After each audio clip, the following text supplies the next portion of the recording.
lights are being held a long time. Lights out, and we are racing here in this crucial Qatar Grand Prix. Martin missed the start. He got massive wheel spin on the Prima Prama Ducati. He's under pressure here from Quartararo and from Bezzecchi, and Bagnaia has made the dream launch. It was a horror show for Martin as he feared off the line. Martin's going to come through the first sector. He's down in the 8th or 9th place. A shocker for the man second in the standings. That couldn't have gone much worse for Jorge Martin, and that's how many of his practice starts went earlier on in the weekend. Both Prima Prama Ducatis went backwards. Jorge Martin is in 8th position. Nightmare here in the night race in Qatar then. It's got it worse as well because Pecco Bagnaia trying to stretch his legs at the front of this Doha battle. He leads from Luca Marini, the Gian Antonio there in 3rd place. Marc Marquez has had a real strong start on the factory Honda. He's able to use the power, the grunt of the Ducati down that long start finish straight to make sure he's not susceptible to an attack from Maverick Vinales. Here is Jorge Martin, look at that, he lights up the rear tyre. His motorcycle, that Ducati, well, it pivoted right, it pivoted left, just no momentum, no drive grip whatsoever. Oh, listen to that as he just got massive wheel spin, trying to throw 300 horsepower through that Michelin rear tyre, and they know it could not have got off to a worse start as Martin already in early recovery mode here. Oh, here's a rematch of yesterday as Binder barges past Marc Marquez once again. They made contact in the sprint yesterday. Binder has got a good start away. He started from 10th on the grid. He's now up into 5th place. At the moment, Martin is stuck in that 8th place. Can't find a way through on his Prima Prama Racing teammate Johan Zarco, who's there in 7th. Yeah, Binder and Marquez have had a couple of hard moves last night. Yeah, he's trying to get on with this, isn't he? Trying to maybe up the pace and push riders behind him to places where they don't really want to go in terms of front tyre temperature, front tyre pressure, and of course, more importantly perhaps, tyre endurance and tyre durability over this full 22-lap distance as Vinales now creeping all over the rear tyre of Martin, who can't go with Zarco at the moment, can he? Zarco through the first sector, he's nearly 7/10 ahead of Martin, who's right. Ooh, well, that was Zarco. That was Zarco. Now that is a big bonus. That is a big plus for Martin. That's one position gain. Didn't even have to fight for it. Yeah, could have done with Johan Zarco slotting in ahead of Maverick Vinales there to at least protect him from that Aprilia. So Martin now up into 7th place, so he'll gain an extra point and move a point closer to Bagnaia, which now 23 points. Bagnaia though, through that first sector, he did lose 2/10 of that advantage, as I suspected, with the slipstream down the main straight. So Marini is keeping him in sight at the moment. Martin 2 seconds off the race lead already. Here is Bagnaia then through turn 10. Binder running a wider line, just sort of glued to the back of Martin and can't do anything about it as well.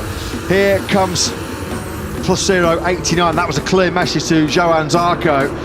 I wonder if some of the cynics might say that he just... that was deliberate. No, that wasn't deliberate, but he slots in behind Martin, but there was a clear message there. Zarco getting the message. He was +0 29. Gian Antonio now on the inside, really toughing it out with Alex Marquez. The two Brazilian Ducatis exchanging at least the same paintwork, and it's Digit that's now back up into P3. Taken to the final round decider in Valencia. Just 37 points left to fight for after tonight's Qatar Grand Prix, as Martin trying to limit the damage here, surely with the top speed horsepower advantage that the Ducati, as Marc Marquez said last night, in this very situation, down the 6-gear start finish straight, he was a sitting duck, and here he goes again. Nothing that Marquez can do about that. The speed differential is, for want of a better word, embarrassing between the Honda and the Ducati, and Martin just eases on through. Absolutely powerless there was Marquez. Nothing he could do about that whatsoever. Fastest lap of the Grand Prix to Fabio Di Gianantonio, running in 3rd place.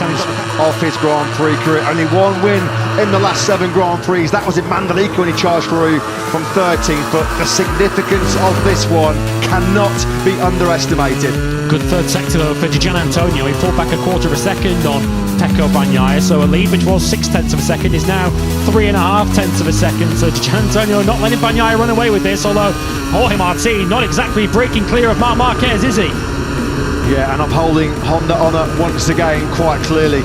It is Marc Marquez. You have to go all the way down to Juan Mir. Martino in the 54s and losing a lot of time now. Jorge Martin, his best part of 4 seconds off the race lead. It's funny, isn't it? At the end of the sprint yesterday, as here comes Vinales having a look at Marc Marquez. At the end of the sprint yesterday, we had Pecco Bagnaia and his fans cheering on Fabio Gianantonio, trying to take some points away from Jorge Martin.